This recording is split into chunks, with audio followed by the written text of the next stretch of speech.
Hello, I'm Chastity White Rose, and I'm here with Jason Dean, president of Rainbow Pro Life Alliance. And today we're going to be talking about an amendment that's going to be on the ballot in Missouri in 2026, but also similar amendments happening throughout the U.S. that try to merge two completely separate issues into one bill. And I'm concerned with this type of language, not just because it's a Missouri amendment that leaves me confused as to what I should vote on, but also because when they try to merge completely unrelated issues into one bill, it kind of forces people to feel like they have to vote against their own interests. Like, I want this part of this bill, but I don't want this other part. And it leads people into a mixed feelings where they feel like they are betraying themselves, whether they vote either yes or no. And Jason, I'm sure, will have his own perspective, maybe some similar, some different on bills like this. So, Jason, you can pull the amendment on the screen, can't you? Yeah, let me go ahead and share. We'll read through this and go from there. So again, this will be on your ballot this November, I believe, correct? Yeah. Okay, okay. Um, so the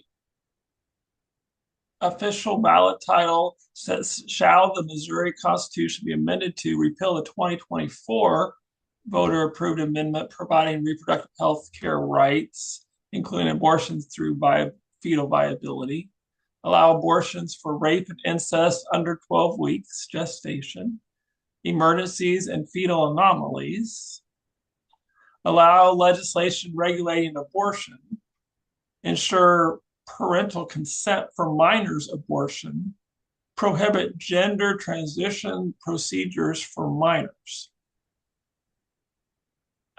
That's the gist of the amendment. I will, and this is from the Missouri Secretary of State. I should have mentioned that to begin with. I apologize. There's other sources, of course, and some are a little more biased or this, that, and the others. So I thought I should go to what the Secretary of State is publishing as official as you can get, and there is a little more description, a longer paragraph here to explain it in a little more detail. But as I read through that, it seemed like that really covered. It was a pretty, Right. I guess you'd say, unbiased, as description of what's going on there. Yeah, and And a few things I already noticed about it. It's pretty much the gist of what I read. It was a different site, but it was the same basic idea. Is what like the portion about allow abortions for rape and incest under 12 weeks gestation, emergencies, and fetal anomalies. That right there alone would make me want to oppose this because to me that's saying that, oh well, babies deserve to die if they're the product of rape or incest, or if they have an anomaly, which, as you know, can mean any sort of chromosome abnormality. It could be an intersex condition, it could be Down syndrome, it could be anything that society considers abnormal, like, oh, it's going to be different, let's kill it. That right there makes me feel like I can't approve of this because it's like, oh, well, it's different and it deserves to die because its father raped the mother or something like that. So I don't like that part right there. right, and I think, and I'm in Kansas, and you're in Missouri, and I know that yeah, the there was pro-lifers that voted against our amendment that came up in 2022 because it wasn't strong enough. Now ours is different than this. Ours was different than this, so I don't want to get them confused. But I'm gonna tell you, because it wasn't 100% uh, banning all abortions, that there were a small group of people that voted against the amendment. So now we have abortions till birth. That's the alternative. So I can agree that I this language is messy, is a way I'd put it bluntly. However, the other option at this point is basically abortion on demand. They say through fetal viability, as you and I know, but we'll repeat. Generally, those are pretty weak regulations. Some in some states, it's really it's a joke. It's essentially up to the abortionist to decide if a fetus is viable. And when they have a profit motive on one side and nothing to gain on the other, it's like, what are they going to choose? And so, yeah, the way it is now, I read is basically abortions for any reason, including all of these. I mean, in terms of anomalies, that's already the law right now. You can get an abortion because your baby is intersex. That's Right. already the law. Um, there is one. There's several interesting wrinkles here that I would wonder if the authors would have anticipated. So, and you and I do agree that like we're conflating different issues, like the whole gender transition procedures for minors, which I'm opposed to, but I think that should be a different amendment. That's a different issue. Um, However, I mean, it's probably a little bit out there, but when you're saying gender transition surgeries, I do know that occasionally intersex babies are given surgeries at birth to correct their gender, and they're going one way or the other, obviously without their consent. They can't consent, baby can't consent. And if you're going to prohibit that, I guess that could be a good thing in that case, at least, because the baby doesn't have any choice in the matter. Exactly. That's the thing is they do surgery on infants sometimes without even the parents' consent. Neither the baby can consent, and the parents aren't even told. It's like, oh, well, we don't want to give parents a baby that's not neither male or female. Like, let's fix the genitalia and hope that they never notice. Like that's pretty shady no matter what your position. You got to admit that's kind of deceptive right there. And there's no consent by either the baby or the parents when that happens. But yeah, so obviously I'm against, people doing surgery on intersex infants because I think those children need to be able to decide later whether they even if they even want any kind of surgery on their genitals, obviously. And I feel like that's not talked enough about. Right. That's why we're mentioning it. Right. Right. Yeah. Yeah. So, and maybe, and I'm not a doctor, you're not a doctor. There might be some situation where it is a specific, they're addressing a specific physical health issue that they need to correct somehow. And it might involve your sex organs. So I don't want to totally say that you can never do a surgery on a baby that might deal with their genitalia because there might be some situation. I'm just saying um, that, like, Right. otherwise, like they could, if it's a physical immediate problem, that otherwise they would get, like infections or some sort of issue would be okay. Right. Yeah. So I agree because see, I would never want to ban all surgeries on genitals of all minors because that would be very broad because there might be there might be health reasons why it's necessary to do it, and we can't just put a blanket ban on it anyway. But I also think, coming from the perspective of someone who is transgender, who reads a lot of stories of other people's experiences, and I know my own experience, and I know that gender transition can mean a lot, and what procedure that may be, whether that refers to just surgery, and if so, which types of surgery, because there's more than one type of surgery that might be done for different kinds of cases, and depending on I feel like it's too vague. There's a lot that is left out there. Like, I don't believe that we need to do full sexual reassignment surgery on well, I don't, like, for example, I personally don't even think it's a good idea for adults to do the whole thing of trying to create an artificial vagina. Like, some people have had that done as adults and they're happy, and I'm glad for them, and I would never ban it because I still think it's their choice to do what they want, but I still don't think it's a good idea. But from my understanding, that is typically, that type of surgery is not done on minors anyway. There was the rare case of Jazz Jennings, I believe, who was 14 when they had that done. But that was a very interesting situation where they were on board with it. All that their family was on board with it. They had the money to pay for it. It was all kind of a thing, you know.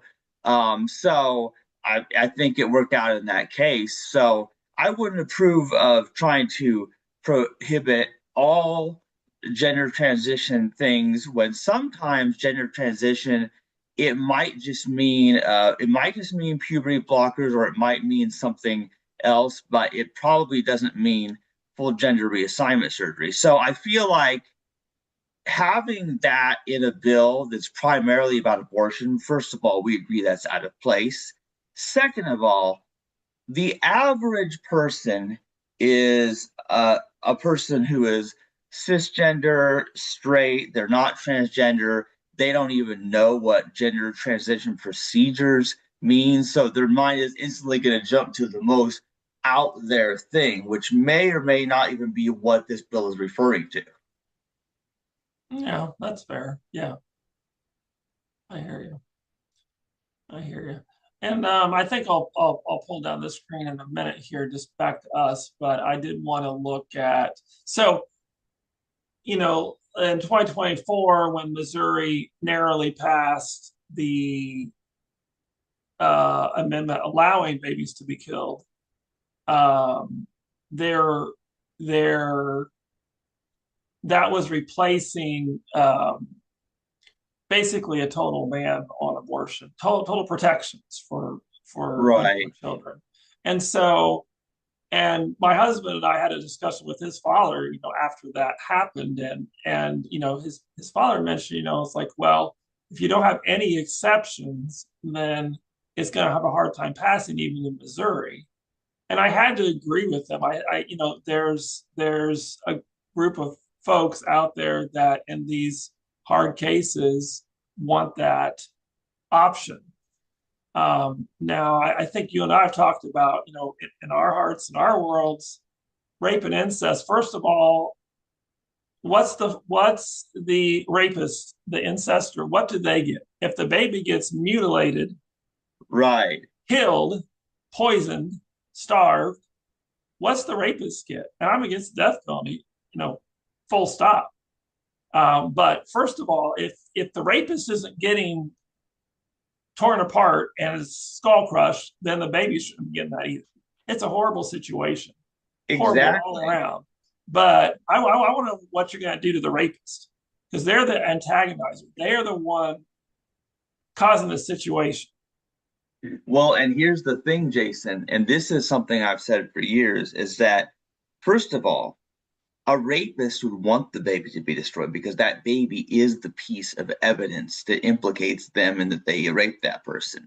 So, in other words, in order to be able to punish the rapist, you still have to let the child live and you have to do DNA tests to determine who the biological father is for sure. And by them killing the baby, that means the rapist gets off scot-free. That means they're never caught, they're never punished because the baby is punished instead, and that hides the evidence. And that right there is, I feel like, the strongest case against the rape exception that I can make, because it's like, if you want to kill that baby, I would say you have to at least let it live long enough to find and then kill the rapist before you kill the baby. Even if you want to kill the baby, you still need the DNA evidence to find out who the father is. And when people are just doing these abortions and discarding everything. They're discarding the evidence. So I feel like a person might want to oppose this, even if they want to kill babies because they want to kill the rapists. You know what I'm saying? Yeah, well, that's an excellent point. It's to cover up the evidence happens way more than we realize because a lot of clinics we know just don't ask. Just don't ask, don't tell, but it's a whole different world because they make Right. a It's lot bad more for money by business. not asking. Exactly. Bad You're for business 14 to ask years old questions.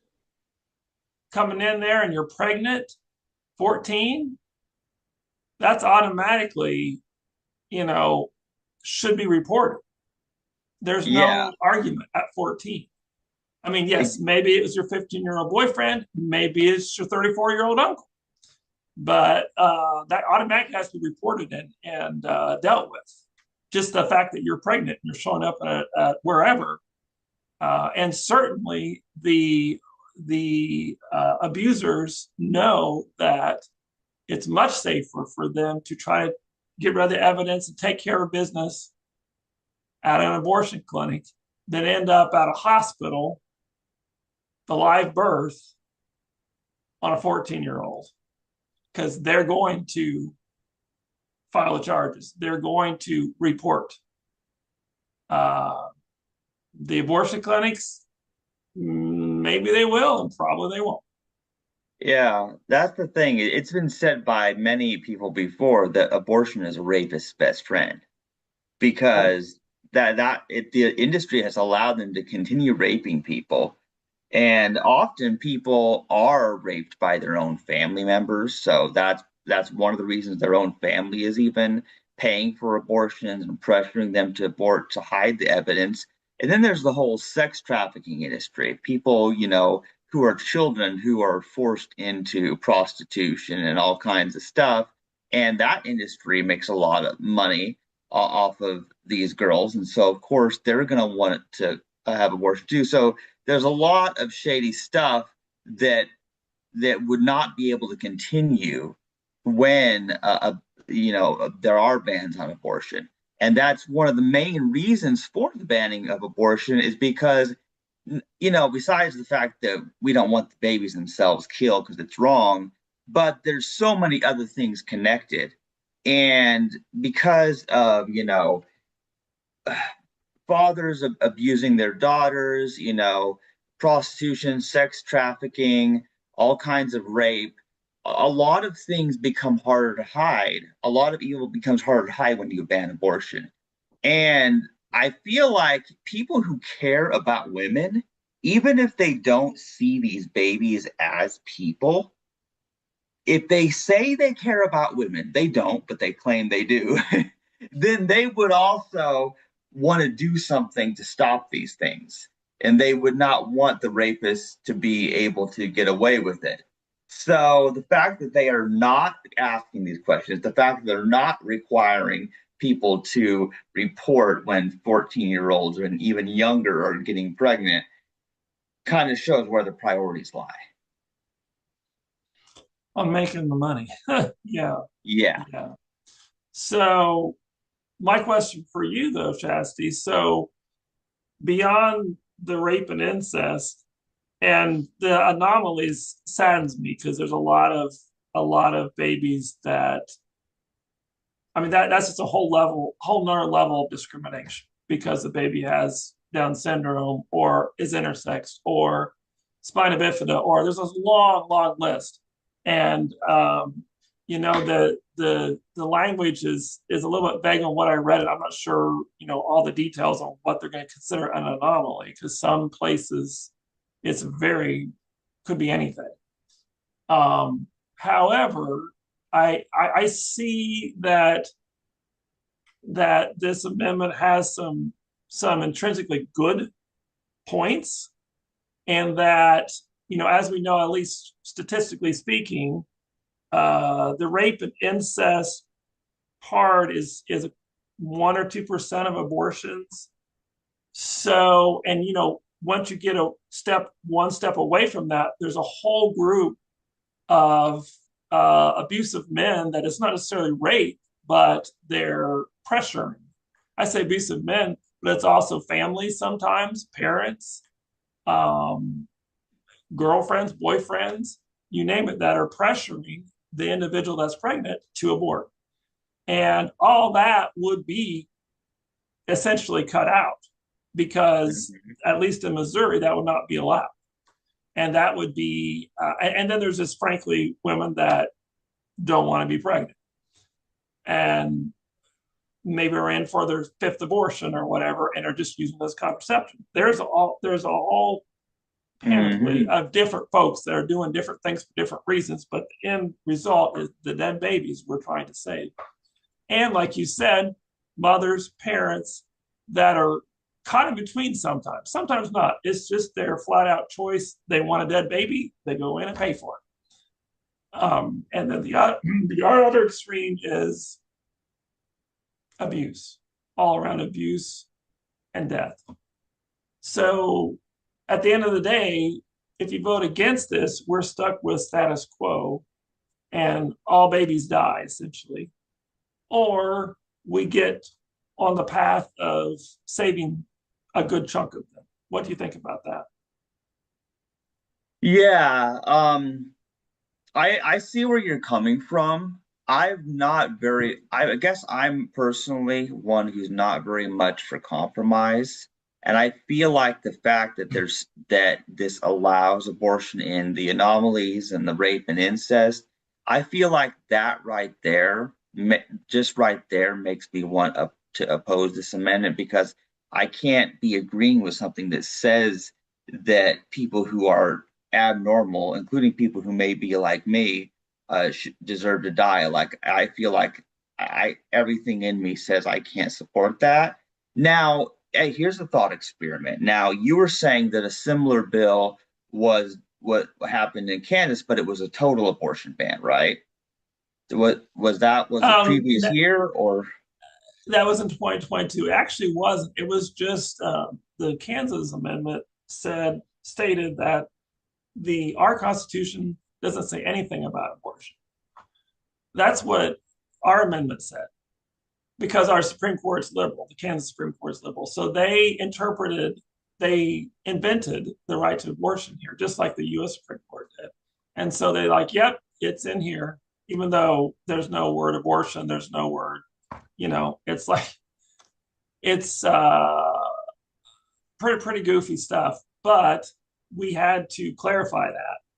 But of course, the other side, uh, those that are for abortion, then said that we would totally ban abortion. So if we didn't, or if we passed this amendment, then we'd turn around and totally ban abortion, which is true. We probably would without the anomaly exceptions, maybe without even rape and incest. So it is true that we would. And so people surmise like without any exceptions, they're not going to vote for this. Hmm. I And also think the exceptions, of course, are a slippery slope to actually allow all abortions anyway. And well, you, yes, well, absolutely. well, yeah, And because basically then people can claim rape or incest or life of the mother or anomaly, even if it's not true. Then the abortionists who have a financial incentive to make something up can.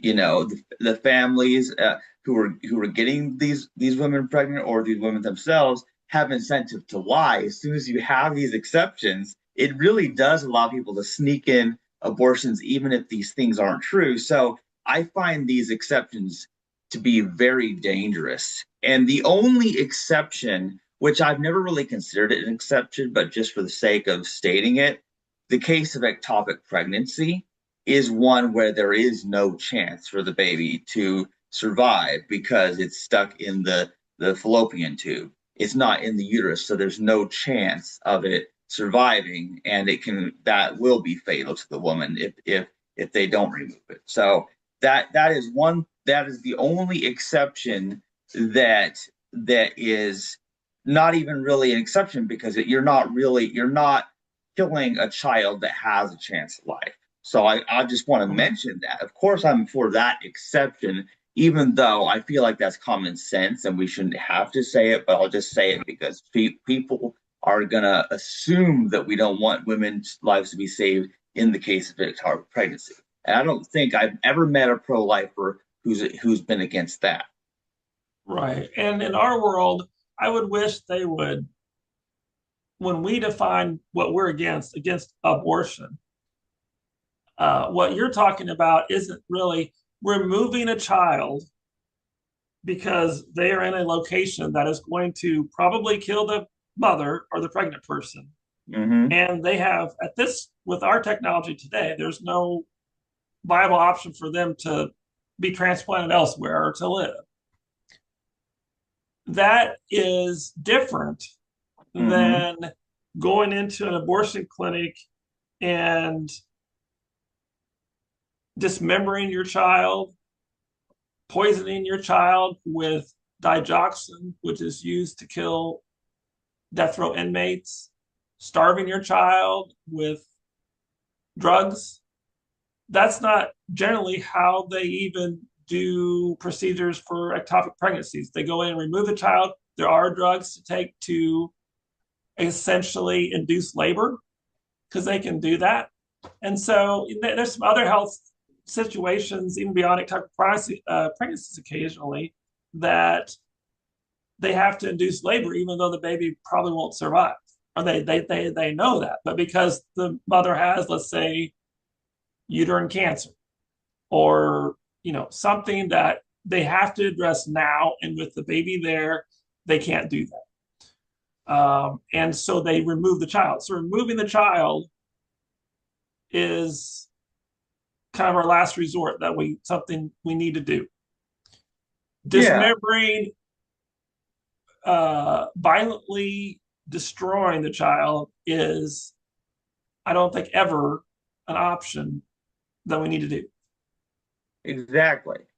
And these rare cases, which are done to save the life of the mother, and are usually done on a embryo that has no chance of survival anyway, these situations are very different. And at least in those cases, they would have proof of what the medical condition is surrounding that.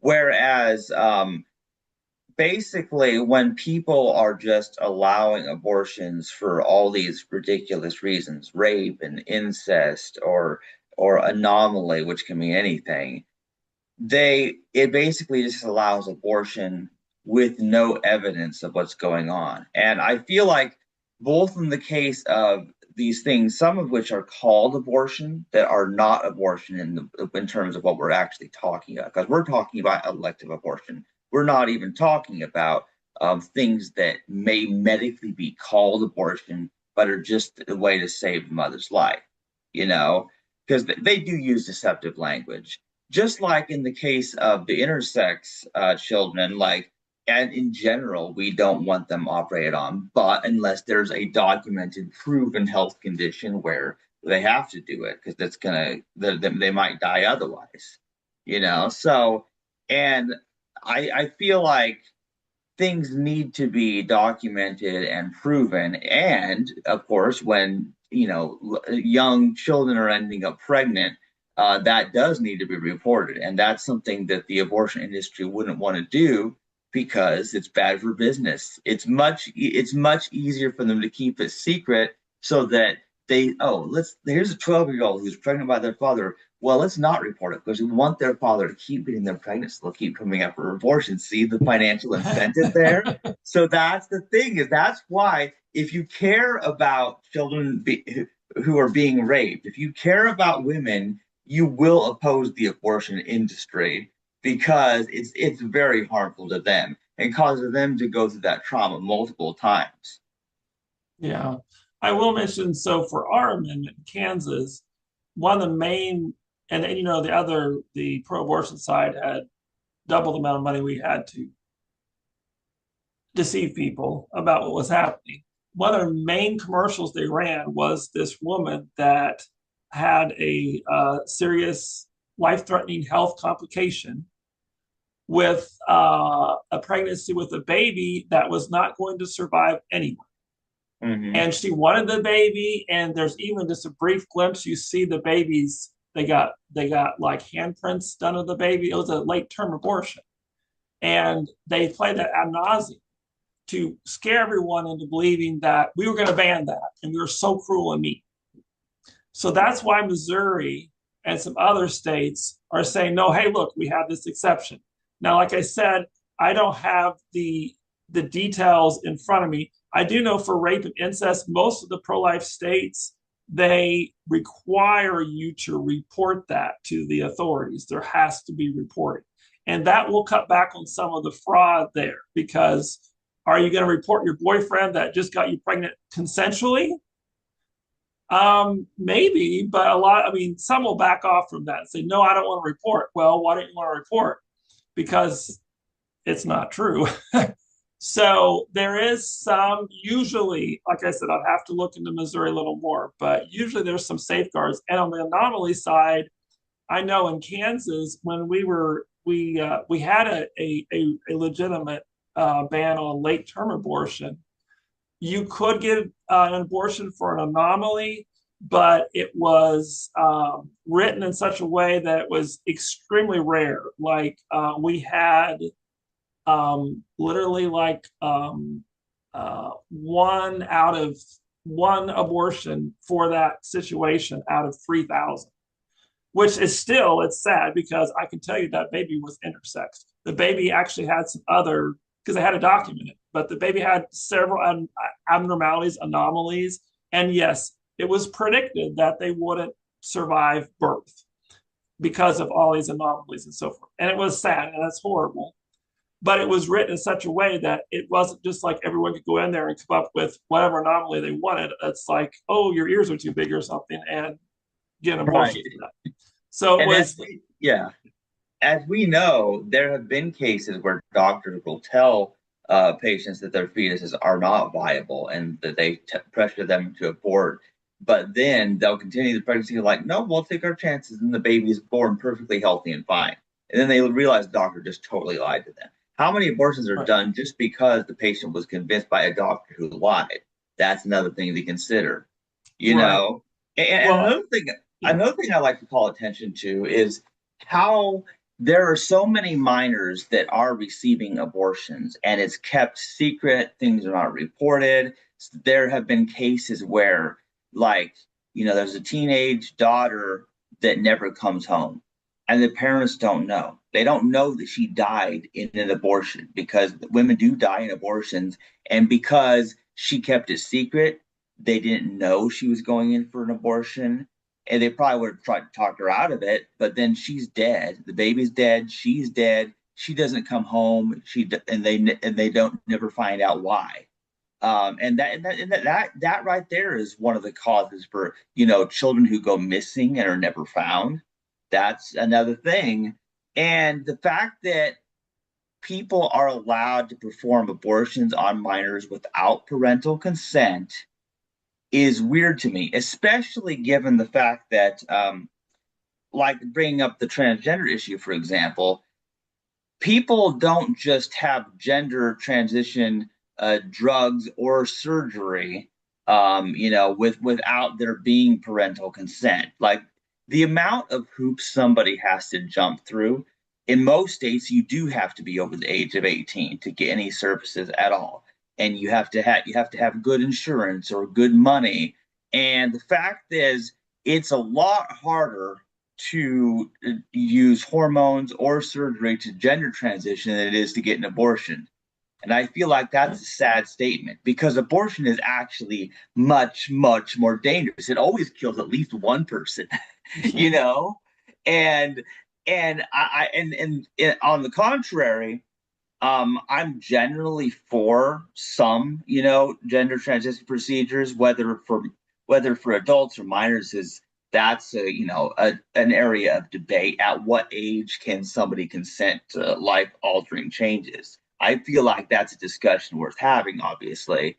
But in my understanding, that the reason for allowing people to gender transition is so that they can be happier. They can be happier and healthier and happier in their lives and continue their life, you know? So it's not the same as murder, which is what abortion is. right. Two separate issues, which should be two separate amendments completely. And Yeah. and frankly, yeah, I'm generally opposed. I think for minors, to get transition surgeries. But I do believe there's a difference between like a 16-year-old and Hmm. like a 14 or 12-year-old. Because like with our other, like we're talking about like rape, a 14-year-old basically can't consent to anything.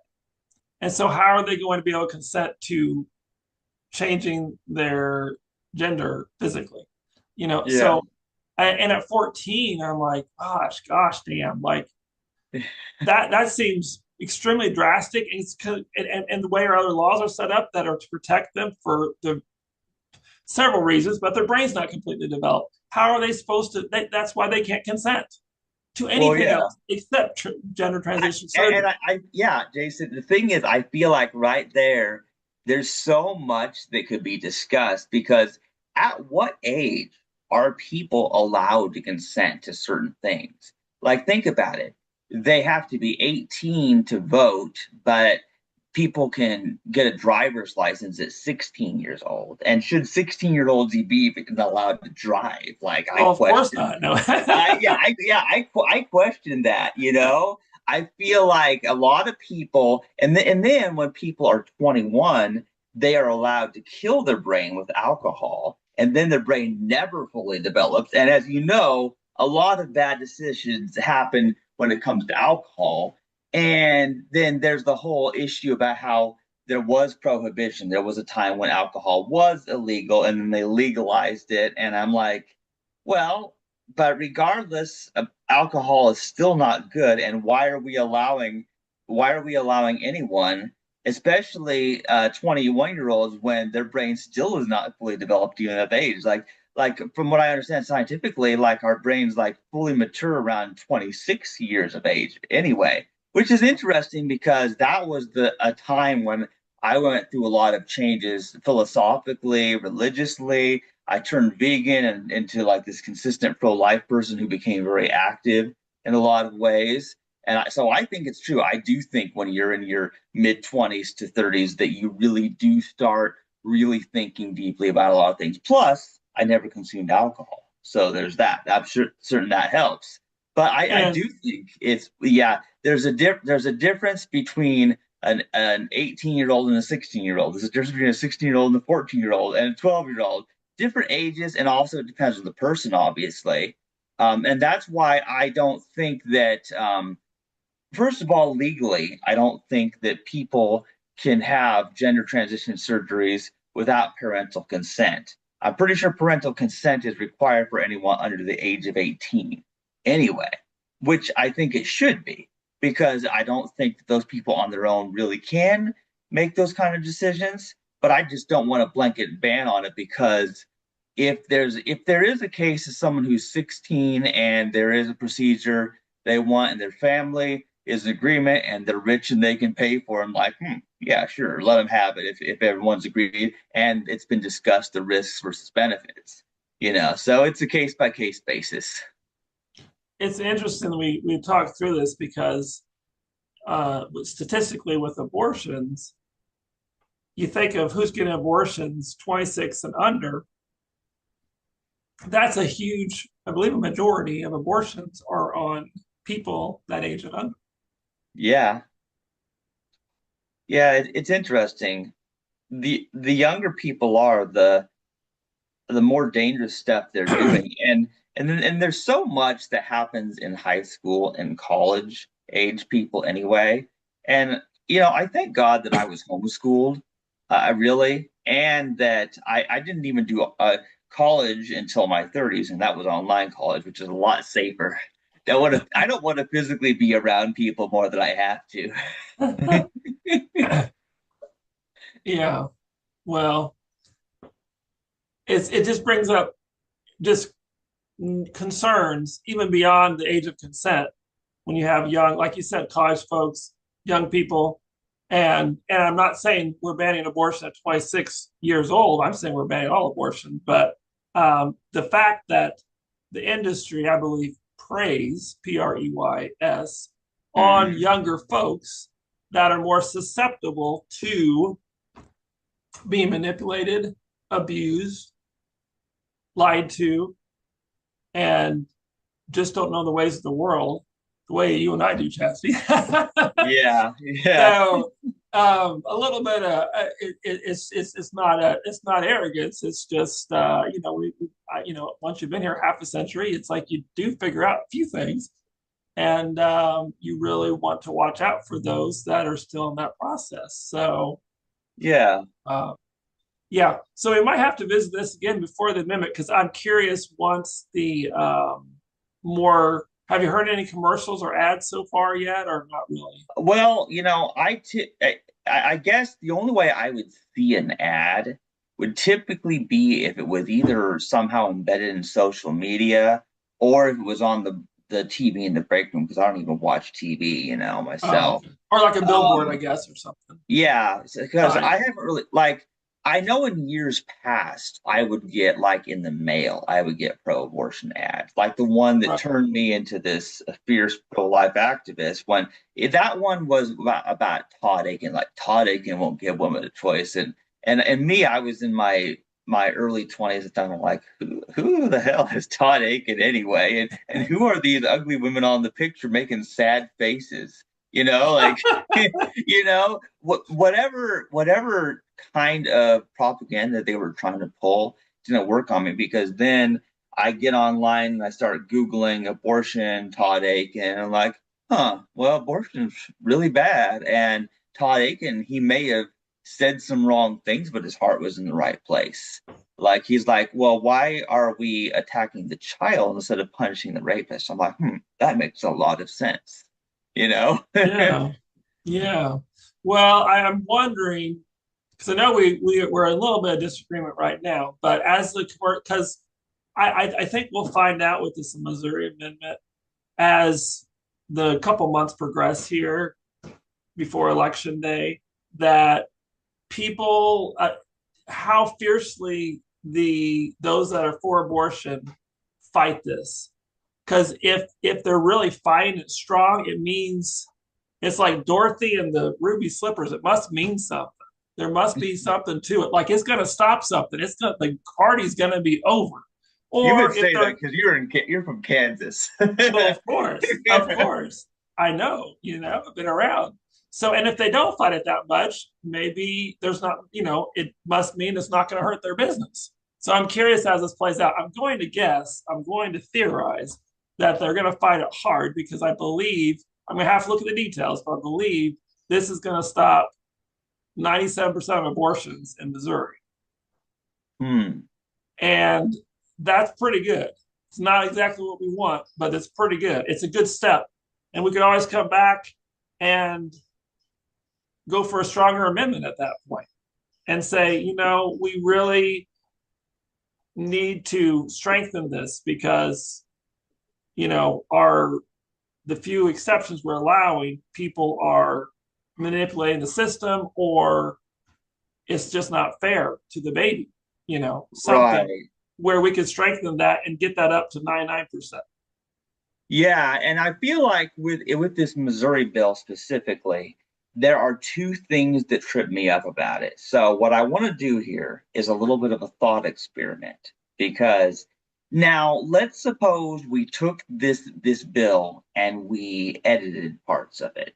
Let's say that part that it would let's say what example A, let's say the bill was as it is, except it was a blanket ban on abortion. It didn't have these exceptions for anomalies, rape, and incest.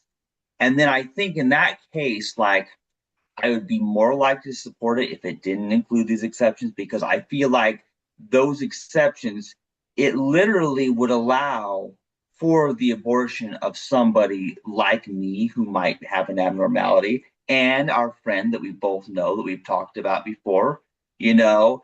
And so the fact that someone like me and people I love would be candidates to be aborted under those exceptions, that right there, I feel like is the strongest reason I oppose this bill as written, even more than the fact that it includes the whole gender transitions thing, which I still think is wildly out of place. But I feel like the part about these anomalies and the rape and incest exceptions, I feel like that is the stronger reason why I oppose it Now, on the flip side, example B, let's suppose all the other parts of it were the same as it's currently written, but they removed the part about the gender transition because and they kept the whole transgender topic out of the bill. I feel like I would still, even in that case, I might be able to support a bill like this if they would remove that extra irrelevant thing. And then maybe I could still justify it that yes, it would still save most of the babies. Then I might be able to vote yes on it if it excluded that. So I feel like if either of those two things were removed, I could then theoretically justify voting yes on it. But the fact that I oppose it for two reasons at the same time cause my thing is that I'm going to abstain from voting on this bill because I would be voting against two things I strongly believe in, just for the case of banning some abortions, but not some of the ones that I consider most important because plus I believe these exceptions are a slippery slope to really allow all kinds of abortions. Anyway, so I have many issues with it, and I think the whole thing needs to be scrapped and needs to be rewritten. But I also am not gonna judge people for whether they vote yes or no on it because I just think the whole thing needs to be redone. And I think people have their different motivations why they would vote yes or no on it. So I'm not even trying to debate what and or tell people what they should do on it. But I oppose it for two reasons personally, because it doesn't sit right with my heart.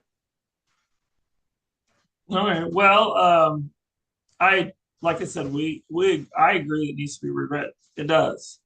But in the meantime, you know, assuming that could happen, that would be the next election cycle. It would be at least, I mean, probably a year away. And in that year, a whole bunch of babies are going to die because there's no, uh, uh, practically speaking, there's no limits. All the babies that are intersex, all the babies that are anomalies, all the babies that are just inconvenient are can be aborted in Missouri. There's no regulation, essentially. Mm-hmm. And it's a joke to say that there is much of anything because there really isn't, just like here in Kansas. So everybody gets aborted. That's where we're at. And that's what will continue happening until something gets done, even if it's not perfect, even if it's not quite what we want. So we might have to revisit this in a couple of months and see where we're at. Yeah, but I feel like the most important thing we agree on is that it really should be rewritten. you Oh, well, know, yeah. No, you're, and, 100%, yeah, 100%. and on this cycle, people can still decide. Other people who are in Missouri can decide. What they want to do on it. I just know that I really dislike it so strongly. And one of the things that I tend to do is when I am unsure about something, if I have any mixed feelings at all about something, I abstain. And that's why, Oh, first of all, most of my adult life, I have not voted in any elections, federal or local. Part of it is that I've always been really confused when it comes to politics. And partly because amendments confusing language, conflating completely separate issues. Partly because the language is so deceptive. That right there makes me feel like, wait, if I don't understand it, or if it's telling me two different messages, then I feel like I always choose the safe option. I choose the safe option. Like I don't want to do the wrong thing, so I'll do nothing at all. And I guess that perhaps that's just my personality. I'm like the only way to win is not to play. oh no. But of course, if you look at my life and you look at my vow of celibacy, for example, you'll start to see that that's kind of my solution. It's like I abstain. That's what I do. I abstain from alcohol, sex, voting on amendments if I disagree with even part of it. That's my personality summed up right there. Fair enough. Fair enough. Well, I think we'll wrap it up for now, and I appreciate us having this conversation together, and hopefully our viewers glean something from it. And Yeah. And one more thing I will say though is that although a lot of people are just going to dismiss us as two random people who and they think that we know nothing, the fact is we both know a lot more than these people think. In fact, you probably know more than I do because you're older. You've been around longer. We're not saying how old, but you've no, been around even longer. But also, I, although being relatively young, I've had conversations with other pro-lifers and pro-choice people. I've also listened to probably thousands of pro-life podcasts, and I've talked to my mother about many issues. That's why I know about things like ectopic pregnancy, for example. The average person who thinks they have an opinion about abortion, whether they're on the pro-life or pro-choice side, they really don't even know much about pregnancy. They don't that's even know scary. about yeah, they don't know much about pregnancy. They don't know about these anomalies. They don't know about intersex people. They don't know about rape and incest. They don't know statistics. And the fact is, you and I are educated on these things because we read things, we debate people, we listen to podcasts, we read books, all kinds of things. So we actually know a lot more what we're talking about than the average just Joe off the street who knows nothing about it. And yet, everybody who lives in a certain state who is of a certain age still gets a vote on something, regardless of whether they're educated, which I think is an interesting state of affairs. Or their brains are completely developed yet. Yes, that's true. I know our brains are developed, but theirs aren't. So, Oh my goodness. Well, we will leave it at that. Until next time. thank you, Jason. All right. Have a good night, Chastity.